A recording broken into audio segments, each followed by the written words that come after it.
Tout le monde n'a pas attendu la crise financière de 2007-2008 pour s'interroger sur les nouvelles stratégies qu'il pourrait être intéressant, utile, nécessaire de concevoir. Après s'être interrogé, avoir cherché à expliquer dans les années 90 avec son complice Gary Hamel qu'il fallait construire le futur plutôt que de le subir, Prahalad propose en 2004 de s'intéresser aux populations qui vivent au bas de la pyramide. Une sorte de révolution pour les sciences de gestion qui était plutôt intéressée par le haut, par les managers, par ceux qui vivent bien. Marielle Audrey-Payot, bonjour. Bonjour Jean-Philippe. Les stratégies BOP, Bottom of the Pyramid, vous pouvez nous expliquer? Oui, tout à fait. Alors, bottom of the pyramid, le bas de la pyramide, en réalité, c'est le bas de la pyramide économique mondiale qui désigne, par la Banque mondiale elle-même, les 4 milliards de personnes qui vivent avec moins de 9 dollars par jour. Et donc, on ne s'y intéressait pas avant. Jusque-là, on ne s'y intéressait pas, ou en tous les cas, pas les entreprises dites capitalistes. C'était plutôt pour les ONG, les associations, l'économie sociale et solidaire. Et les stratégies BOP se sont donc développées et désignent aujourd'hui les stratégies déployées qui souhaitent desservir ce marché. Alors, on n'y va pas par quatre chemins. On connaît Milton Friedman. Milton Friedman disait au fond, c'est très bien d'exploiter les populations qui, justement, vivent avec rien, de faire travailler les enfants. C'est mieux que la situation antérieure qui était la leur. BOP, c'est pas ça. Rien à voir. Heureusement d'ailleurs. Heureusement, un petit progrès là-dessus. En fait, les entreprises qui jusque-là concevaient, vendaient des produits destinés aux pays développés ou aussi aux riches des pays pauvres, aujourd'hui proposent des produits, des services adaptés à ces populations-là, de manière à ce qu'elles puissent leur apporter un bienfait, une amélioration dans leurs conditions de vie. Vous auriez quelques exemples à nous donner de stratégies BOP ou d'entreprises qui pratiqueraient comme ça? Oui, des secteurs d'activité au moins. Cemex dans le bâtiment, dans la construction de maisons, qui a développé à la fois des systèmes de financement, mais aussi des kits pour que les maisons soient finies et qu'elles ne restent pas en ruine, abandonnées sur des territoires dispersés. Lafarge en France fait exactement la même chose. Schneider Electric pour l'accès à l'énergie, fait ça au Madagascar, en Égypte. Et puis les groupes agroalimentaires tels que Danone, Nestlé font ça de manière Danone différente. Community, c'est ça? Oui, alors ces stratégies-là sont développées de manière diverse et variée.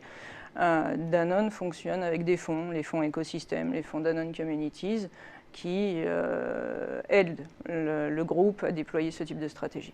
Et donc très concrètement, vous avez évoqué la notion d'écosystème.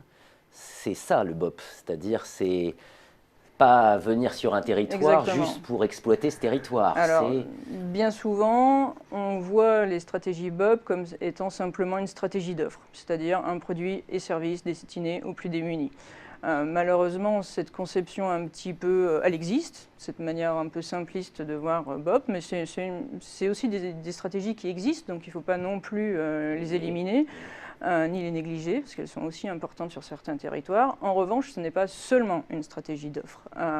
Et l'écosystème intervient du fait que le consommateur, le plus démuni, n'est pas seulement consommateur, mais il est aussi producteur, distributeur, vendeur de cette offre sur les territoires. Et donc du coup, ça peut leur permettre non seulement d'avoir un salaire, et on espère du coup augmenter leur niveau de vie. Donc si je vous suis bien, il devient coproducteur de l'offre et du système d'offre au niveau local. Il participe à toute la chaîne de la valeur. Dans les modèles les plus parfaits, les plus idéaux, on fait intervenir le plus démuni à la fois dans la conception, parce qu'il faut s'intéresser à ses besoins. Ce n'est pas des produits qui peuvent être totalement à portée de nos pays occidentaux riches, développés. Ce n'est pas tout à fait les mêmes besoins, ce n'est pas tout à fait les mêmes nécessités sur ces territoires-là.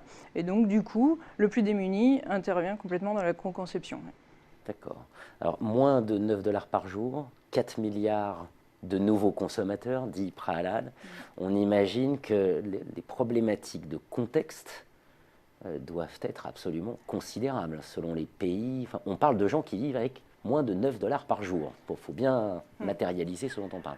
Moins de 9 dollars par jour, ça veut dire que c'est au quotidien qu'il faut les trouver, ces 9 dollars par jour. Parce qu'il n'y a pas de notion de salaire, enfin très peu de notion de salaire qui tomberait à la fin du mois ou en début de mois. On est dans l'extrême pauvreté. Donc on est dans l'extrême pauvreté ou dans la pauvreté modérée. Quoi qu'il en soit, ça veut dire que généralement il y a un repas et demi par jour. Ça veut dire qu'il faut trouver l'argent par des petits boulots quotidiens chaque jour pour gagner cette somme-là et donc alimenter sa famille. Et donc concrètement, comment font les entreprises? Elles parlent beaucoup de responsabilité sociale. Comment font-elles pour... elles vont sur le terrain, elles analysent ce qui s'y passe, elles conçoivent ex nihilo des offres, au contraire, elles les font émerger. Alors, ça dépend beaucoup des secteurs d'activité. Je m'arrêterai simplement à un secteur d'activité que je connais davantage, à savoir l'agroalimentaire. Nestlé, plus précisément, et en Afrique de l'Ouest, propose des aliments ou des aides culinaires qui sont enrichis en micronutriments, parce que la plupart des pays d'Afrique ont une déficience en micronutriments, à savoir fer, zinc, iode, et donc les cubes iodés, les fameux cubes magie, pour ne pas les citer, sont enrichis en iode, par exemple au Cameroun, et en fer en Côte d'Ivoire. Alors j'imagine que ça pose des problèmes considérables d'évaluation, c'est-à-dire on est forcément sur des échelles de temps longues. On ne peut pas évaluer ça à 2 ans. Ou, comment concrètement font les acteurs pour évaluer les résultats, pour piloter de telles stratégies? Alors, pour moi, la question d'évaluation est absolument indispensable, incontournable, et malheureusement pas traitée de manière très efficace. On ne sait pas ce que font ces stratégies BOP réellement sur les écosystèmes notamment. Quel est le déploiement de ces écosystèmes? Sont-ils vraiment réels ou est-ce qu'on est sur une chimère? Non, on ne sait pas. Et pourtant, elles sont d'autant plus intéressants et importants de s'intéresser à ces aspects d'évaluation d'impact des stratégies BOP que ça aiderait à convaincre notamment les actionnaires et toutes les autres parties prenantes qui sont les communautés locales, les gouvernements locaux ou les ONG locales qui viennent en aide, en accompagnement de ces entreprises. Marielle Paillot, je rappelle que vous avez un site web www.bopmap.net. Je sais que vous teniez au fait qu'on le mentionne parce que l'objectif est de faire connaître ces stratégies qui sont là pour aider d'abord les plus pauvres. Et il est tellement facile de dévoyer ce type de stratégie que ça mérite d'être connu.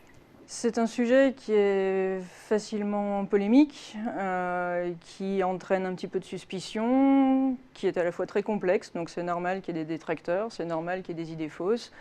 Et j'espère que grâce à ce site, j'apporterai les éléments nécessaires à convaincre des bienfaits et de pas seulement voir les côtés pervers. Je rappelle qu'un dossier spécial entreprise et pauvreté avait été consacré par la Revue française de gestion, auquel vous aviez contribué. Et donc, nous ne pouvons qu'inviter à vous lire. Marielle Audrey-Paillot, merci de votre venue. Merci Jean-Philippe.